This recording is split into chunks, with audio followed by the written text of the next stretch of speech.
Hi, everybody. I'm Bob Rindler. I'm the guy responsible for that stuff in the other room, Professor Rindler.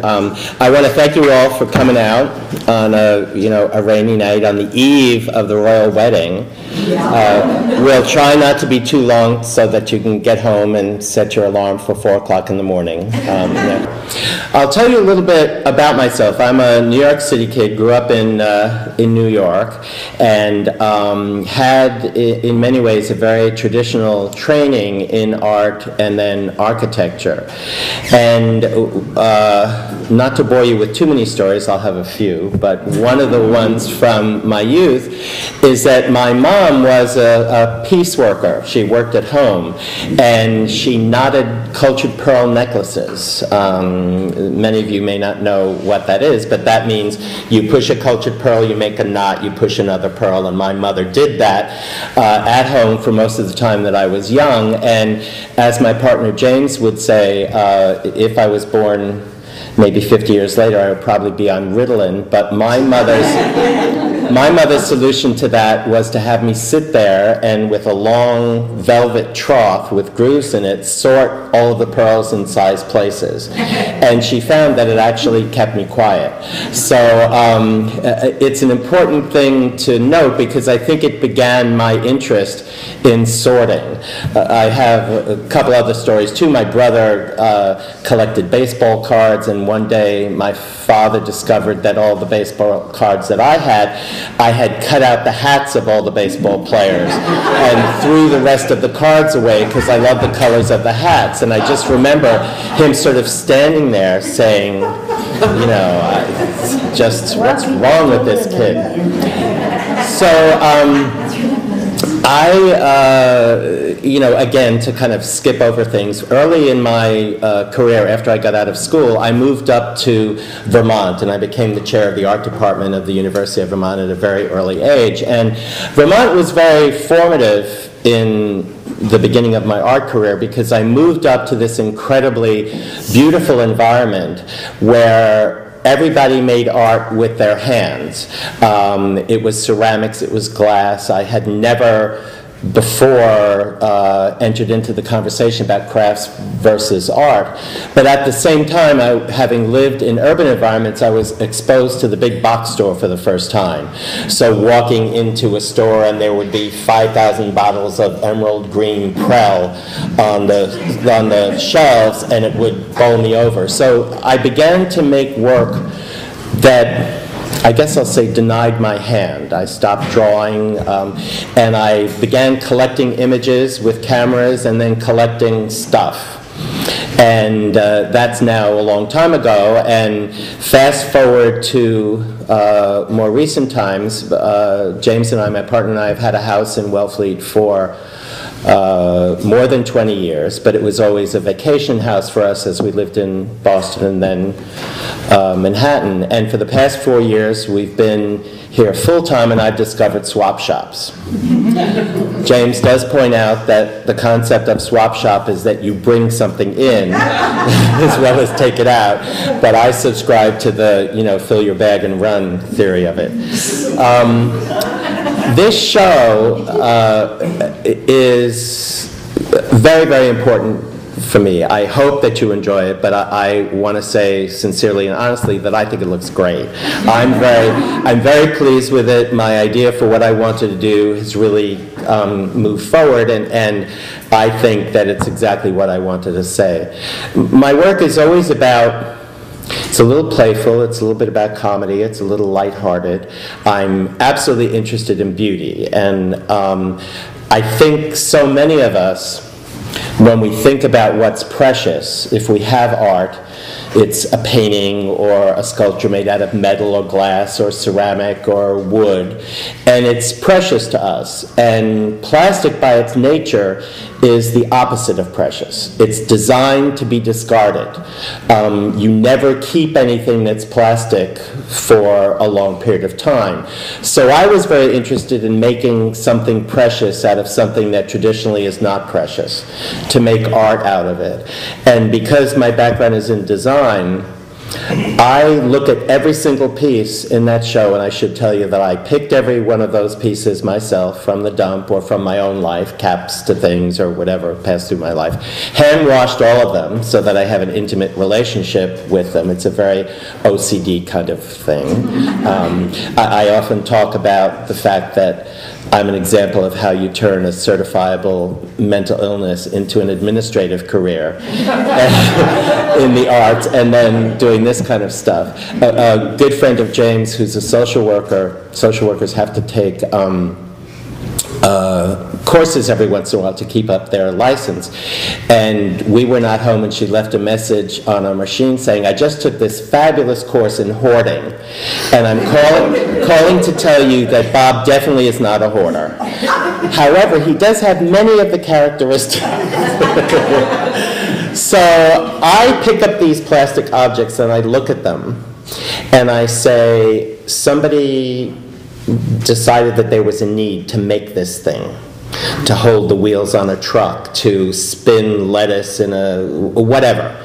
And then somebody drew it up on a computer or on tracing paper and designed it. Then they figured out what material to make it out of, and then they figured out how to make it in multiple. And it was made in multiple, produced, probably sent overseas, made overseas, packaged, sent back here, then delivered to stores. You and I bought it, and we threw it out. And it's going to last for years and years in the environment. So there's something about the amazing aspect of our economy that's based upon making these things in vast, vast multiples. And you think about the number of people that are required to bring that to your house and then recycle it, and it's quite phenomenal. So this was a moment for me to take a step back and say, you know, I'm interested in these objects alone, but also in collection. And the one thing I want to say, just as the end of my opening statement, is that when I first was given this show at PAM, I was going to lay out all of that plastic stuff. And I've done that in my house and in the yard before. And suddenly I realized that I really couldn't be on my hands and knees for that long. So I got this idea to invite other people to participate with me. So I invited 9 different artist teams to each come to PAM and spend 3 days on their hands and knees interpreting landscape. So all of those pieces of plastic are pieces that I chose, but the 9 different artists each made a landscape out of it. And I really encourage you to grab the flyer on your way out, because it sort of explains it, and the titles and the descriptions are very important to me. So that's kind of my opening spiel. I should, if you don't know them, introduce you to 2 extraordinary artists, both painters, Selina Trieff and Bob Henry. And the one last story is that I was at Willie's gym one day, and there, pumping iron next to me, was this charming little old lady, completely covered with paint. And then somebody called her Selina, and I said, "Are you Selina Trieff?" She said, "Yes." And about a week later, she said, "I'm stuck, I don't have a ride to the gym. Can you take me? You live in Wellfleet too." And I took her to the gym, and that was 4 years ago, and Selina and I go 3 times a week to the gym together, and we work out together. Selina leg press is 80 pounds, lat pull down 40 pounds. So it's all the weights. I have to lower the weights when I get on the machine after her. So you're saying how she was stuck, but you didn't talk about how she was stuck last week when she was in the car and you were taking her out of the car, and Selina normally needs some help getting up, and she was stuck. She couldn't get up off the seat. Horrified, oh my God, finally she can't walk. Yeah. What are we going to do? Yeah, and after many tries, you realized that her seatbelt was off.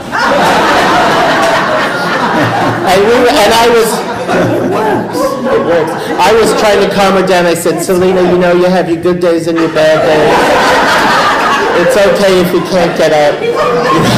We'll just drive home, and my seatbelt's on, so. We have fun, in other words. We have lots of fun.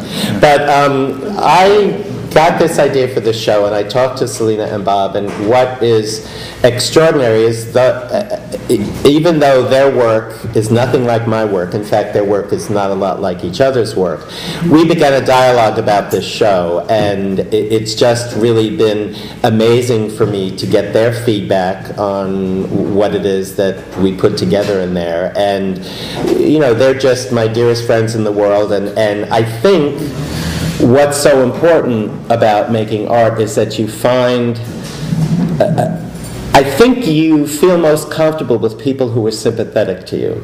We seek out people our own race, our own color, our own age, living in the same vicinity, and it's a very kind of family, comfortable kind of thing. But I think you learn more from people who think differently than you, that it's an interesting, challenging kind of dialogue. And although I don't mean to say that we disagree that much, we have found a common, I guess, what would you call it, just a common thread in our work and our interest in needing to make things.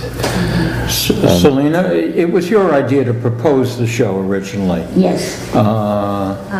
Talk. Yeah, I felt that the kind of art and stuff, I like to call it stuff, that he collects and puts together is such a unique way for me as a much, not that I'm a traditional painter, but I paint pictures.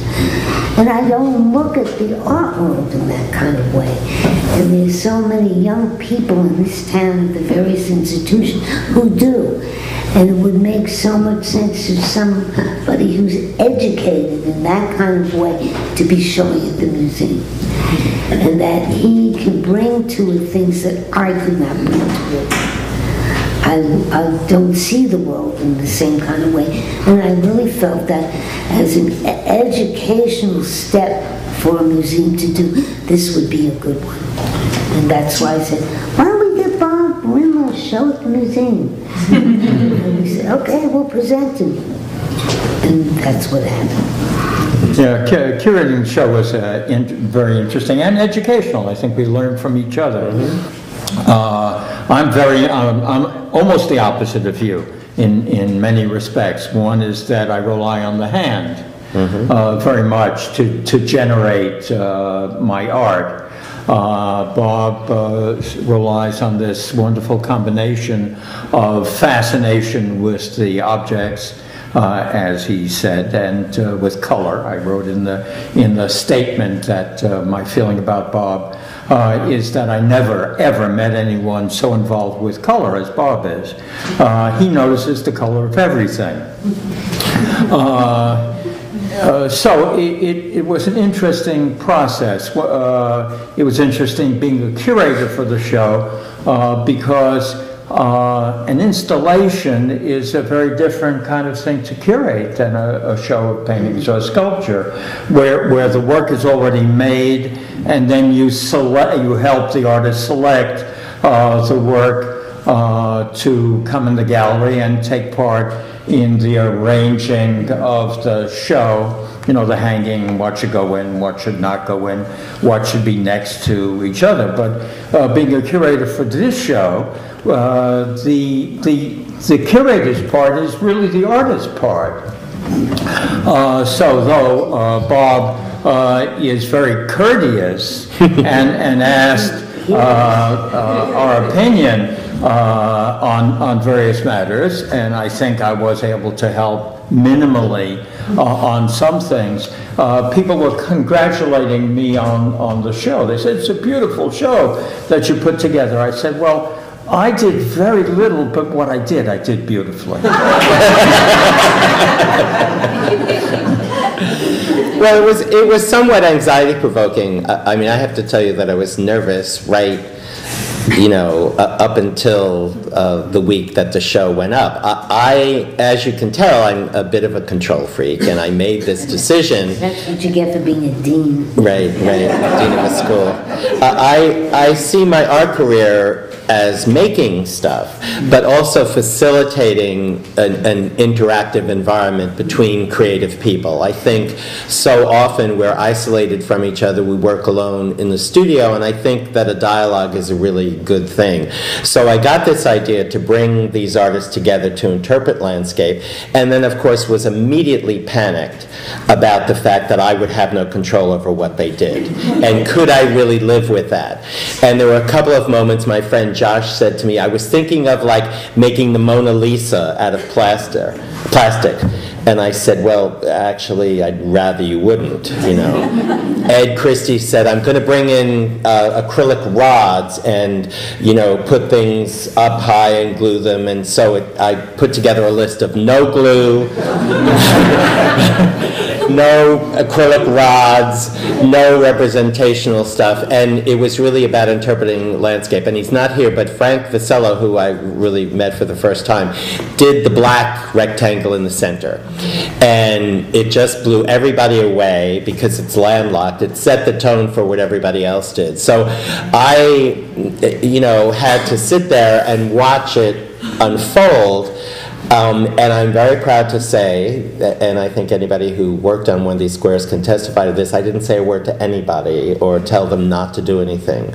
And the result is, a collaboration, but they all had a great time. And who do I think I am? I had 11 people on their hands and knees for 3 days making my art, their art. What a scrub brush.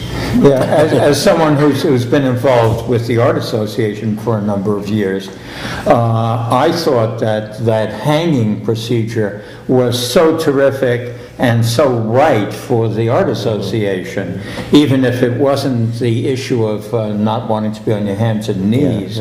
You brought the Art Association function together with the museum function, and that worked so nicely. And it was a pleasure to be here to see artists working together in a creative and happy way. It comes a lot from my teaching career and my administrative career that so many people apologize for being administrators. They always say, you make art, and if you don't make good art, then you teach, and if you don't teach well, you become an administrator, and none of those things are true. And I was always very proud to be an administrator because from that platform, I could facilitate bringing people and ideas together in the kind of dialogue that I think is important. I would often say to seniors or graduate students, never again in your life will 20 people pull up a chair in a semicircle to talk about your work for an hour. So you have to find that dialogue, you have to find that energy, that connection. So the show is meant to be provocative in that way. I see myself as a provocateur, if you will, and saying to you, is this beautiful? Is this art? What is the message here? What does this mean to me? Would I like it? Do I want it? Would it be precious to me? All of those, I think, core issues I like to think were raised in the process of making this stuff and showing the work. One of the things that I felt as the show came into being was how architectural it was. And could you talk about how your architectural background comes into the show? I started Cooper Union as a fine arts major and then switched into architecture because suddenly, I don't know, it made more sense than make a mark on a canvas. I needed a grid, I needed a structure, I needed a grammar. These two people are extraordinary painters. What they do mystifies me. I respond better to an assignment, to a program, to something I have to solve, a theorem, a premise.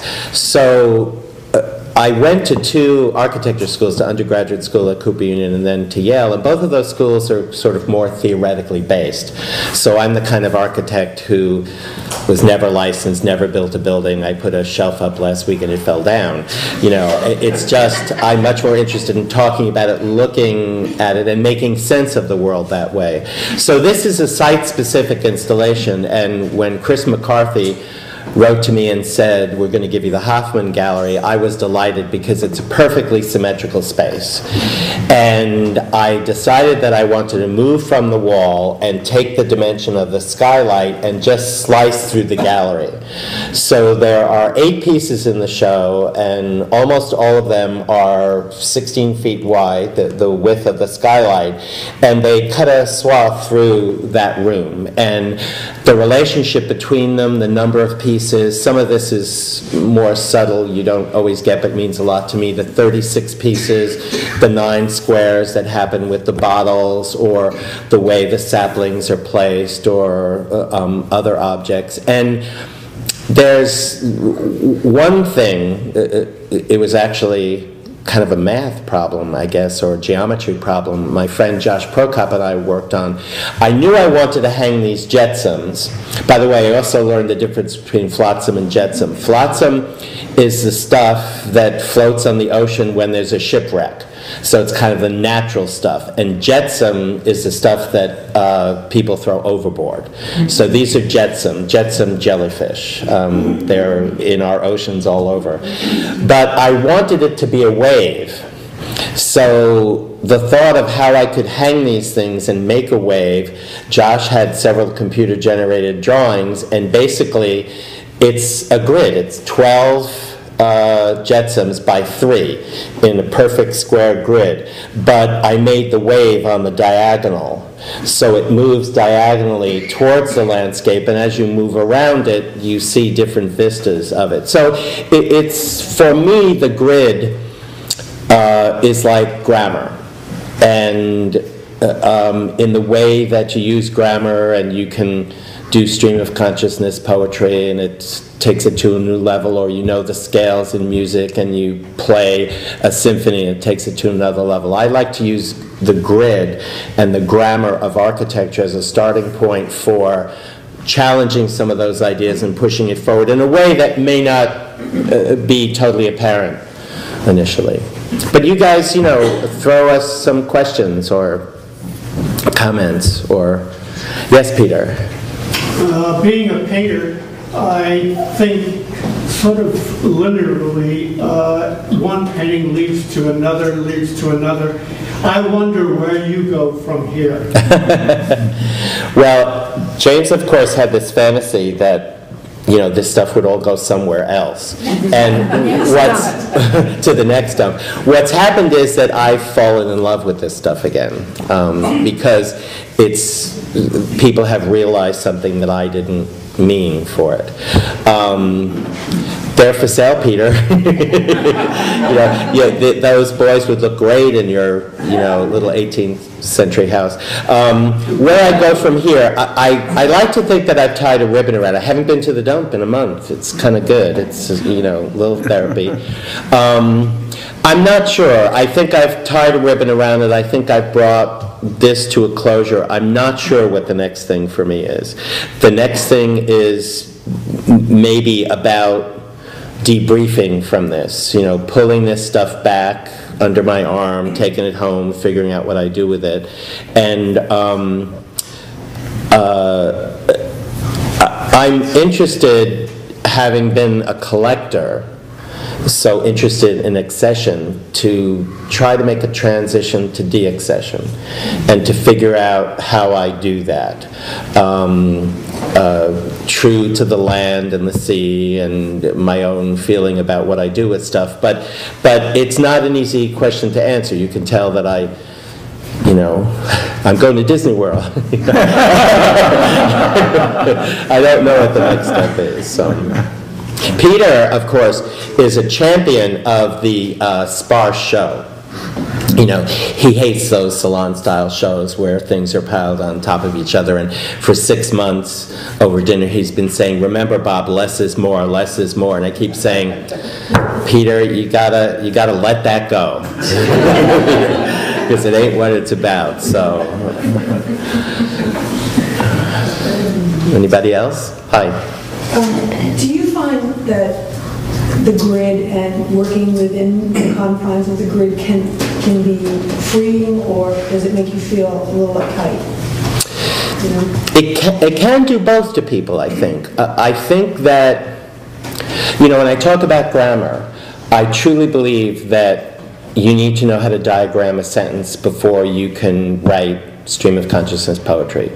I believe that you need to know how to draw representationally before you break that and begin to challenge some of those norms. I think that's one of the problems with the facility of computer-generated imagery. There are so many young people who don't grow up with the grammar, with drawing and understanding how to make space.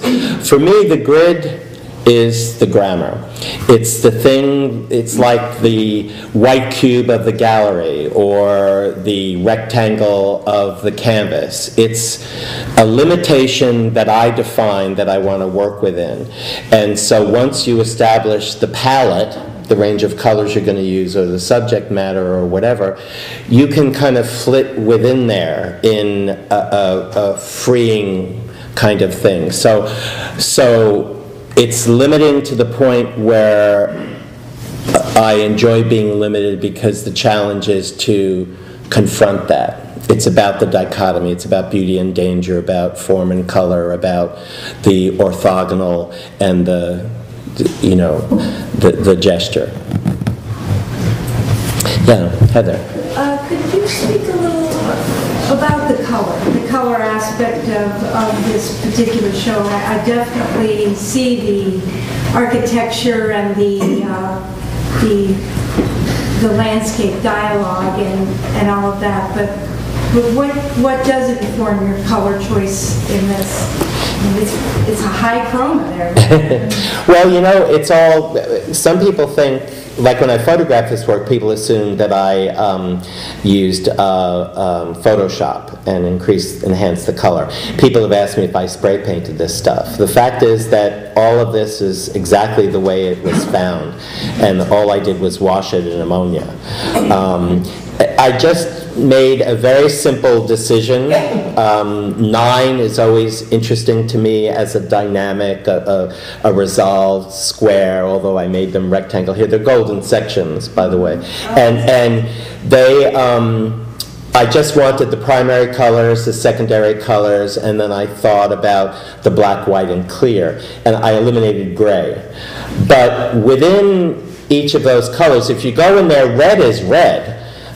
Black is black, white is white. There's not much of a range, but when you look at green or violet or orange, the range is quite broad within there. So actually any color, I mean, there was a time when I would like pick up a brownish thing and say, well, is this an orange or red or yellow?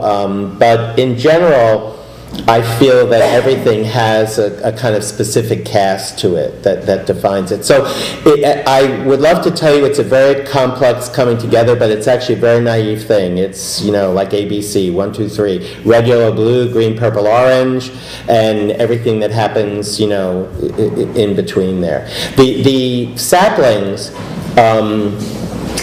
talking about the grid, what I do is I set up a way of doing something, but then it's quite, I don't know, it's kismet. Like, for instance, you may not know, the saplings are not glued. The tops are glued, the top foot. I call them the finials. But all of that stuff just is drilled, and it's just piled on garden stakes. So it was very easy for me to just reach for things and pile them. And although some of them have maybe a theme, or, I certainly made color choices, the randomness of it is very interesting for me in relationship to the grammar, the grid that I've set up. I'm going to make 36 of these things. I'm going to pile this stuff. And I could take them all apart and could never put them together that way again, and they'd be something else. So it's both Not limiting. It's defining and also freeing at the same time. So the color is sort of the freedom of it, and the other, the stretching. You have good tension. Yep. Yep. Yes. Hi, Bob. My name's Jody. Hi, Jody. As far as your small figurines, have you been collecting those over the same amount of years? Yeah. And was your vision to then do something as a whole with them, or were they just kept in visually and viewed? I've been collecting them for a long time, and I should say that one of the interesting things, I suppose if I lived in North Dakota or, I don't know, Alaska or someplace else, there might be different things available. Because this is a vacation community, I think a lot of parents and grandparents buy things for their visitors during the summer, and then the visitors leave, and they're too embarrassed to throw the stuff out, so they bring it to the swap shop hoping that somebody else may want them. And I come along and solve their problem. The boys were... we hear so much about Barbie dolls and about how young girls are scripted by a certain gender-specific, like pink, for instance. When you look at the pink stuff, it's very different than the stuff that's made in black plastic. It's very different. So I was interested in the male figure. And for me, as a gay man, actually, my cousin Lorraine is here, and she tells this great story that she just told last year I had never heard before. And she talked about how when I was a young teenager, I used to practice hairdos on her while playing Barbra Streisand records. So there's that, too. And I don't know if Lorraine, to this day, can listen to Barbra Streisand, but like, I used to have, those trolls. I remember once my father found one and it had bobby pins in it because I had set the hair of the troll, So I've always collected these images of maleness. I think in a way of looking for, was I a SpongeBob, or was I a Tin Man, or was I, a lion, or what? And all of these are about images of maleness that we encounter. So they're the found boys, the opposite of the lost boys. And they're all collected. I didn't buy any of them, a couple cheats here and there, but, collected them all. And they're just in size places. Read the title of it. It's my favorite title. I'm proud of the title. The Tsunami. Do I remember it? Overland. In front of me. Okay. Found boys, an overland tsunami of male minikin lemmings racing towards the edge of geometry in sized places with arms raised in triumph and defiance. It's kind of like me.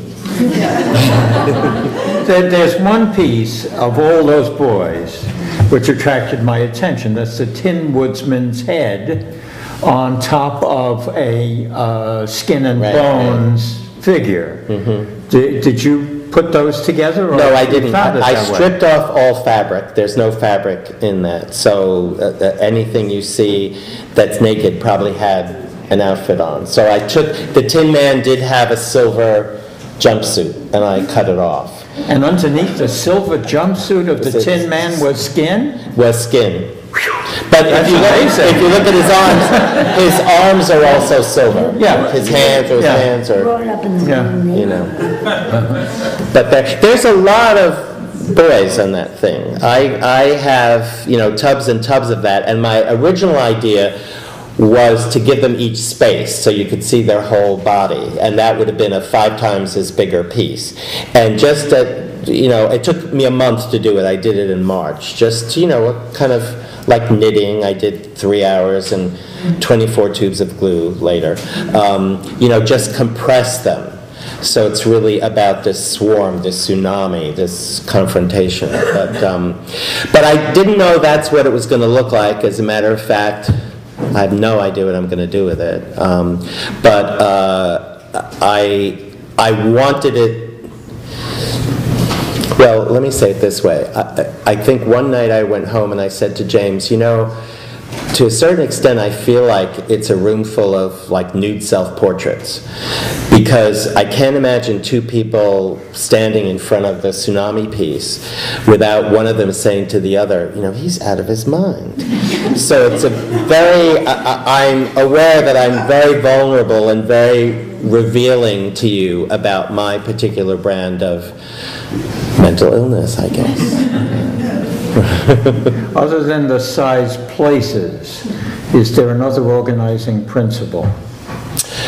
Sometimes pairs.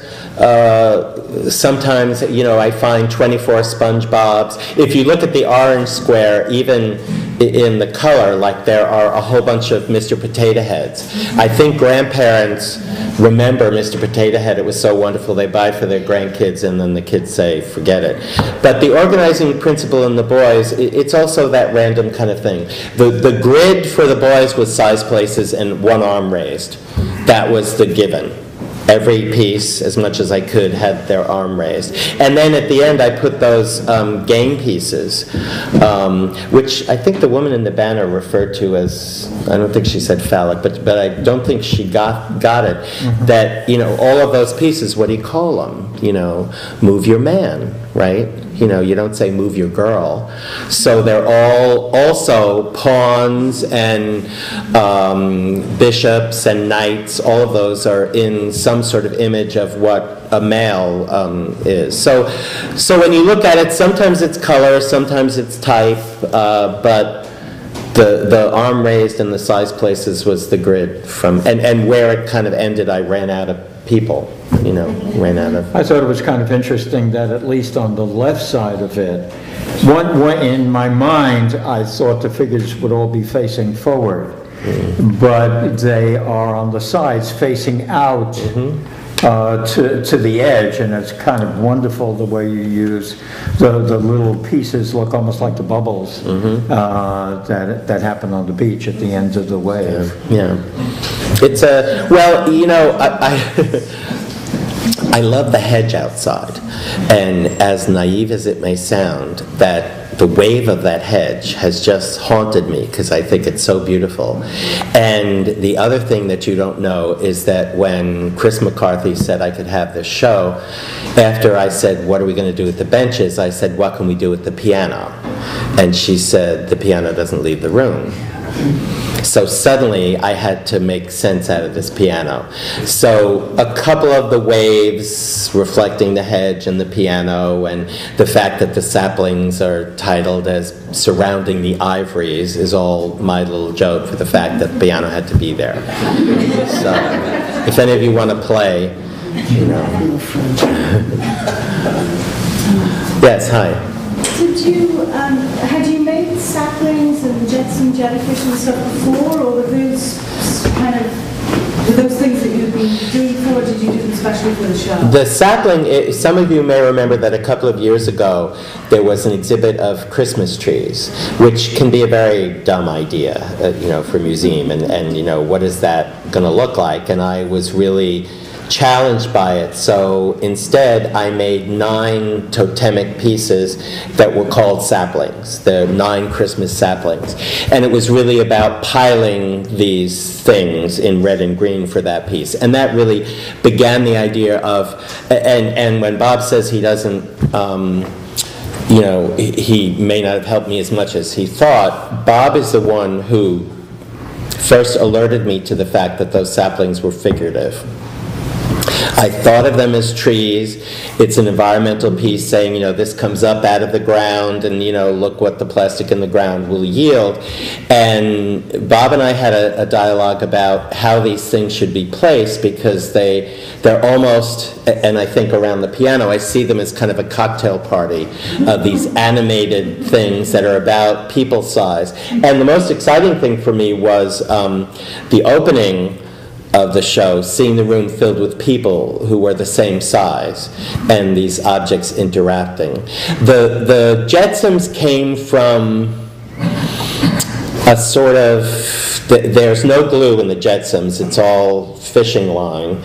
So it's kind of a wrapping I divided the plastic pieces into different types. All of the jetsams are made from really unusual, perhaps unidentifiable plastic pieces. So it's all about sorting and making these things. And as the opening to the article in the banner says, it also comes from this thing, which I should just take a minute to say if you don't know about this. There is a tornado, a cyclone, under the Pacific Ocean, the northern Pacific Ocean, that is as big as the state of Texas, that is just plastic stuff that has caught in the current and is whipping around there. And because it's been hundreds of years, that plastic is beginning to break down, and fish are eating the plastic, and it's now in our food chain. So we're talking about real stuff here. These pretty sweet things that you come in and make you smile. We don't yet know what they're going to reveal for us in the future. Selina, what do you think? You like the show? Yeah, I thought the show was terrific. I don't know, I'm thinking about the answer to that question. What will the future yield of this? Who knows? It's true. Who knows? It's another mystery in my life. Well, it's an entire society, an entire economy based on disposing. It's all, everything you buy that's plastic you throw out. It's not precious to you. It's meant for a certain period of time, for a certain task. Your kid's toy, your, margarita party on the deck, and then you discard it. And, all of that I found in the dumps of the Outer Cape. Or in the years before that, certainly from the dumps in the Outer Cape, but also stuff that came into my life. I'm obsessive about, taking the cap off the bottle and putting it in the white bag, that sort of stuff. But it's all, everything there was used by somebody before it's in this show. And that's kind of amazing, I think. And that's just me doing it, There's a lot of stuff I let go. Do you have how many pieces are in it? No. I have expected you to come back with a very precise answer. Well, I know, and I thought that, I will confess to, with a bottle of wine one night, I started to count the boys. And I went from one end and I was going across, and then I was like 670, then I was 780, and I was like, no, that was 6, and I lost it, so it's a lot of stuff, yeah. What does your house look like? Well, now we're quite surprised that it's quite a big house. It was filled with this stuff. Every room was given over to, I made a piece in every room in the house. But there are three questions I'm so delighted nobody has asked. The first is, where do you get all this stuff? The second is, how do you dust all this stuff? And the third is, what are you going to do with this stuff? I guess somebody did ask that, but I don't know. The house, I choose a shirt, I choose my glasses, I choose my shoes, I choose a thing. I have things all over the place, and I'm interested in material culture. It interests me. When I hold a piece of plastic, I'm completely fascinated by why this was made and how it got to be made and still cost 19 cents. It's kind of fascinating, and in some respects we've helped China with their economy. When you think about it. Yes. Hi. You cast the bottles in resin. Was your purpose for us to look solely at the design of the shapes and how they related to each other, or can you explain more about that? Sure. It's a little, I suppose I'm pretending like I'm this big environmentalist, but I'm actually not. I like to make pretty things, and then this environmental thing hooked me, and So what I've done, of course, is I've made more plastic with these bottles, and I bought more of these gray tubs for the saplings. I began obsessively collecting water bottles and noted the fact that they were all designed very differently. Somebody did out me on the fact that there's pomegranate juice and a Clamato bottle in the collection, but sorry. And I was going to cast them somehow in plaster or something, or leave them by themselves, fill them with colored water, and then I collaborated with a guy, an industrial designer in Milwaukee, who talked to me about cast resin. And what we did is we took the bottles, we put a little mineral oil in them, sloshed it around to do a release for the cast, and then filled it with the resin, and then peeled the bottle away. So what's there is actually the water. It's not the bottle. It's what's inside the bottle. And you're right, I made more plastic. I just hope that they'll be so precious that they'll, be in museums and on people's mantles for years and not at the bottom of the ocean. But, yes. Will they be sold individually? Yes. I have a little menu in there. I would like to say that everything is for sale. It's you can buy just about anything in there except to the one wall piece, which I'll never let go. Peter.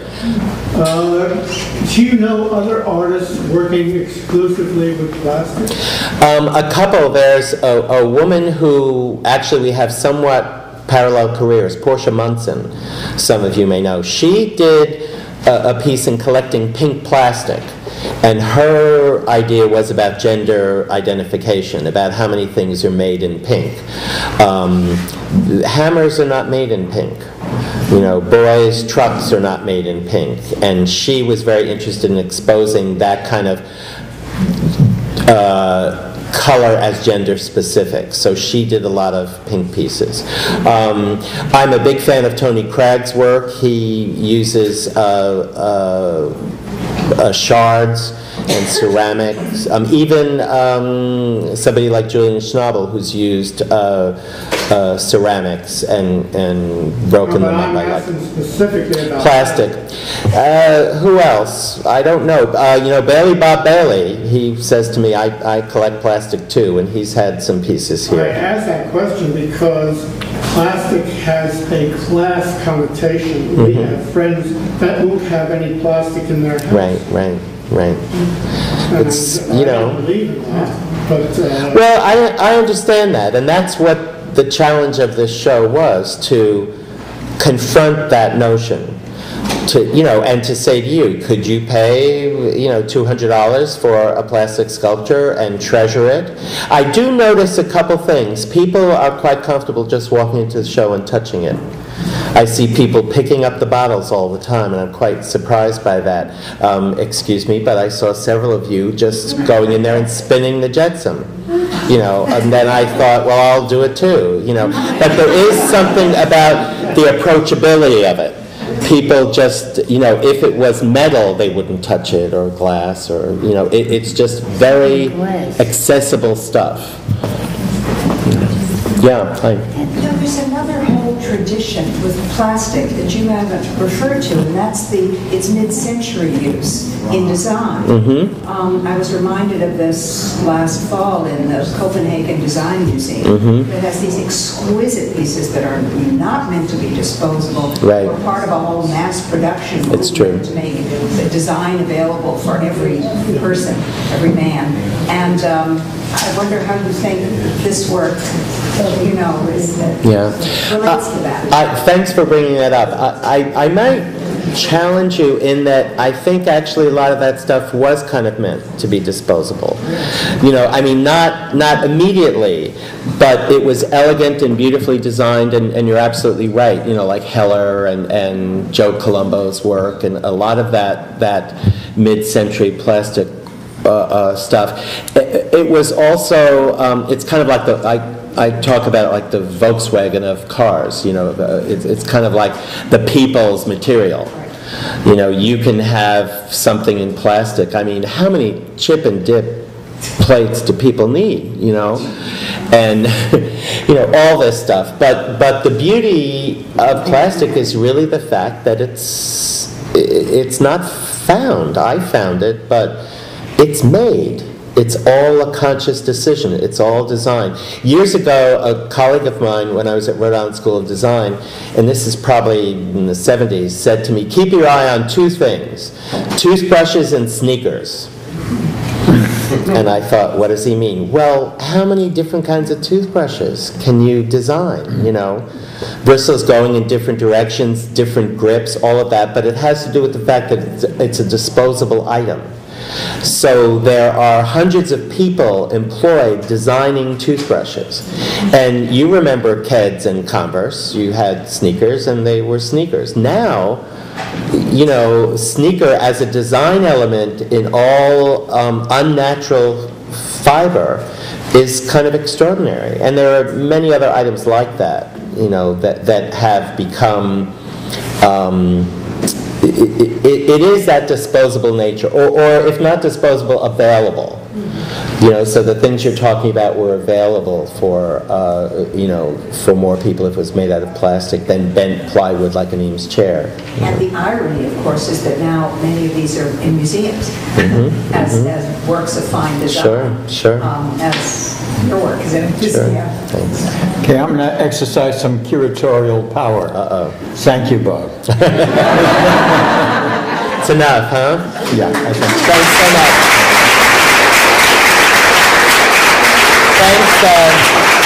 I think one of the greatest honors you can have as an artist is the moment when you're making stuff and then you kind of turn it around and say, what do you think about it? So I'm really honored by the fact that you thought enough to look at it and then come and to hear me talk about it. So thanks so much, everybody.